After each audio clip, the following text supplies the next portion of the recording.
Golden State of Mind. Looking at their record over the last 8 games, a lot of it has to do with Steph, Clay, and, of course, Draymond, who's reinvented himself or going back to playing the old Draymond way, limiting turnovers and being the great playmaker. You see the points, the three-point percentage, the field goal percentage. Oh, and by the way, they did add one DeMarcus Cousins to the lineup, who seems to be fitting in very nicely so far into that offense. I mean, I'm looking at you. Not a surprise? No, I mean, he's arguably was the best center in basketball at one time. You know, he was definitely in the top 2, top 3 centers in basketball. You put him on a team with 3 of the top 15 players in basketball on one, and you put him with that, it's going to be easy for him to fit in. I just don't think it's fair for the rest of the league because this guy, here he is. Let's look at his workout.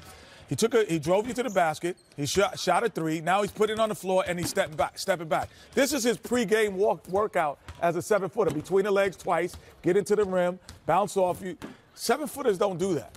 Like, centers don't do that. They don't have that repertoire as their workout. He's working out like a 2-guard would work out prior to a game, and he hasn't even gone to his box game yet. So for me, this is not fair for the NBA. It's not fair. Well, I guess the one thing that is fair, he's not in typical game shape yet. We've seen that early on in the first game against the Clippers. Right after All-Star break, you'll start to see this real DeMarcus Cousins because during that break, he'll be still working out with the team probably. He'll be getting his sea legs back. He's getting it probably into a game routine. Like, you know, there's a game day routine. Get your nap, work out. He's getting back into that. Like, you know, that's a different environment than just working out once a day, getting ready for the NBA season. But his skill set, you know, takes them off the stratosphere. They can play in any era with that team when you have a guy like him. Is he the shot in the arm that this team needed? Because we saw that early on, it seems like they were kind of lackadaisical. Steph gets hurt, and all of a sudden they No, they didn't need him. No? They didn't need him to make the shot in the arm. He did it. He's going to do it. But they're the best team in basketball without him. They just become almost virtually impossible if he's 80%. If he's just 80, they're virtually impossible to beat because they can give it to you any way you want it. You want to play half court? Okay. You want to double who? Who are you going to double team now?